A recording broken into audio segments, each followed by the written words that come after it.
Bonjour et bienvenue pour ce nouveau tuto. Aujourd'hui on va... Bon,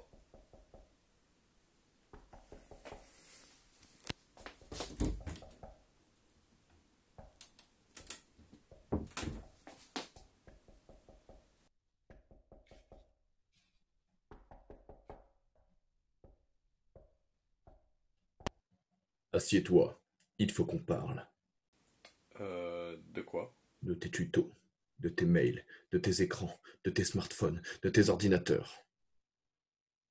Mais encore, j'étais en train de tourner un tuto là. Je te propose de t'éveiller. Je te propose de découvrir ce qui se cache vraiment derrière les outils numériques que tu utilises au quotidien. Le choix est simple. Si tu souhaites en apprendre plus, choisis la pilule rouge. Si tu souhaites rester dans l'ignorance, choisis la pilule bleue. Alors, quel sera ton choix? Hmm. De toute manière, tout ça est scénarisé, j'imagine que j'ai pas bien le choix. Tu as tout compris. Bon, ben c'est parti.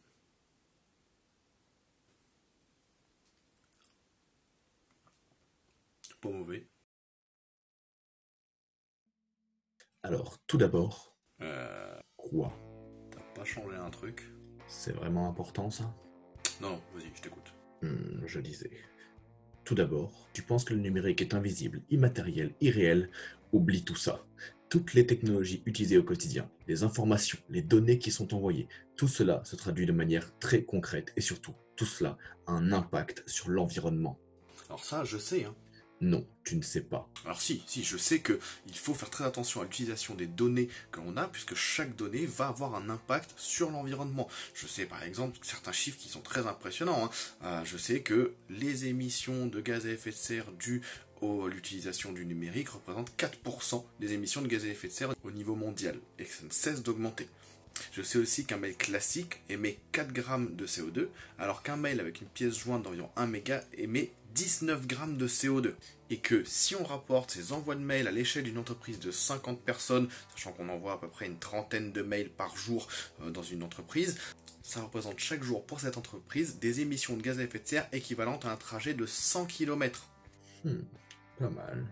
Et c'est pas tout, hein. Je sais aussi que dans le monde, il y a 8 à 10 milliards de mails envoyés par heure. 8 à 10 milliards par heure. Et ça sans compter les spams. Oui. Et alors?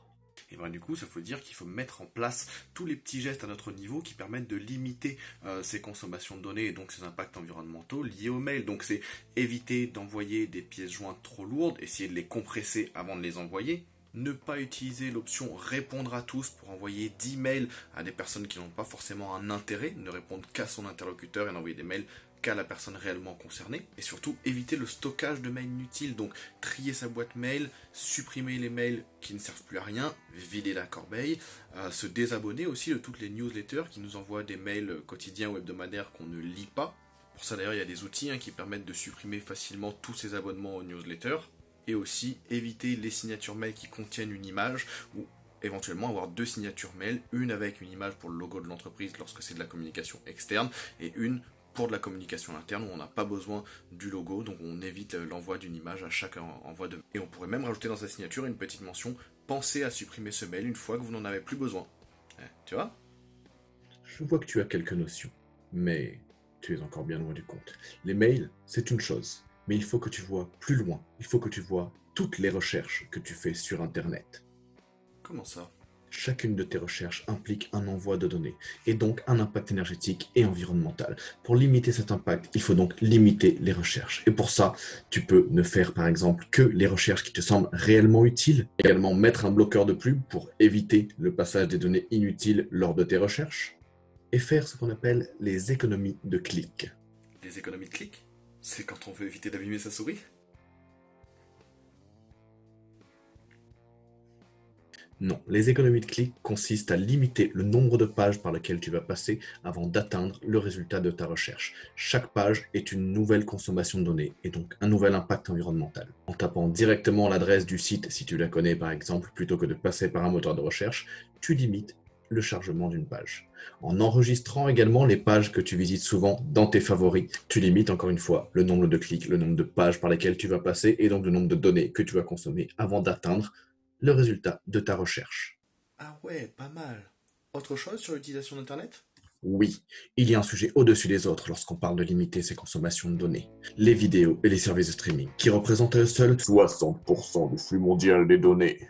Ah ouais, quand même. Eh oui, alors là-dessus aussi tu peux agir. Tu peux par exemple configurer ton lecteur de vidéo pour limiter la qualité de la vidéo lorsque ce n'est pas nécessaire ou que tu n'as pas un appareil qui permet de lire une qualité aussi importante, voire même préférer de l'audio à la vidéo lorsque ce n'est pas nécessaire, désactiver la lecture automatique qui va t'inciter à regarder de plus en plus de vidéos au-delà du contenu réel que tu étais venu chercher à la base. Et lorsque c'est possible, plutôt télécharger des vidéos plutôt que de les regarder en direct. La consommation de données sera bien moins importante et pourquoi pas même plutôt acheter des supports physiques, CD, DVD, plutôt que de passer par des plateformes de streaming.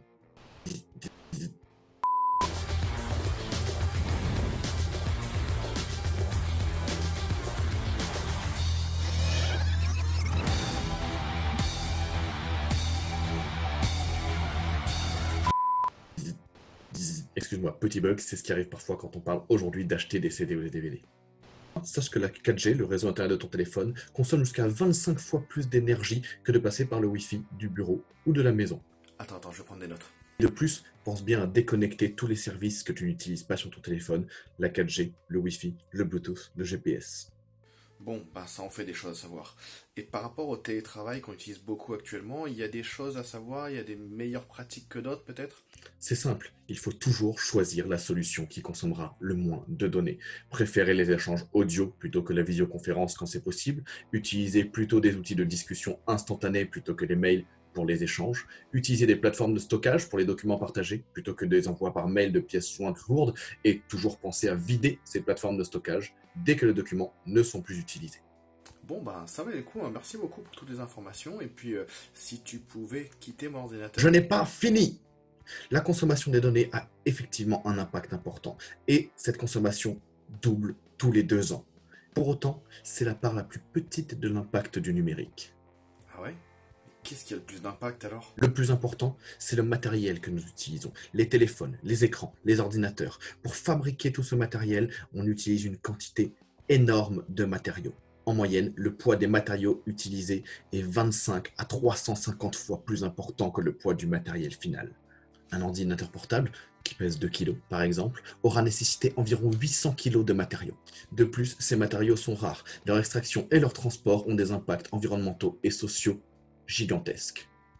C'est pourquoi lorsqu'on parle de pollution numérique, au-delà de la consommation des données, il est primordial de s'interroger sur notre consommation de matériel et sur la façon de limiter son impact. Et pour ce faire, la première chose, c'est de n'utiliser que du matériel dont nous avons réellement besoin. De plus, il est important, avant d'acheter ce matériel, de connaître l'utilisation qu'on en fera. Savoir de quoi tu as besoin pour adapter le matériel en fonction.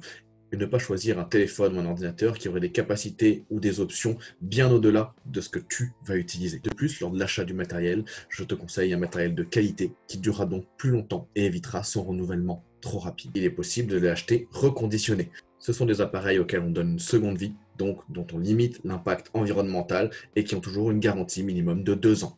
Et bien entendu, conservez chaque matériel tant qu'il fonctionne encore et qu'il répond à tes besoins.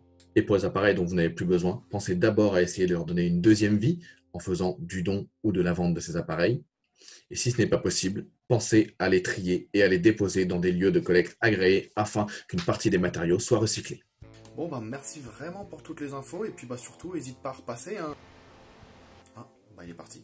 Voilà, c'est la fin de ce 5e tuto sur l'impact du numérique. J'espère qu'il vous aura appris certains éléments, j'espère que certains gestes resteront en tête. C'était impossible de tout dire sur cette vidéo parce que c'est un sujet qui est très vaste, mais on vous met dans la description de la vidéo beaucoup de liens vers des ressources, que ce soit pour les entreprises, pour réfléchir à comment limiter son impact par rapport à la façon de travailler de l'entreprise, son impact numérique, que ce soit pour les particuliers également avec des gestes, des guides de l'ADEME. Donc vous verrez, il y a énormément de liens dans la vidéo.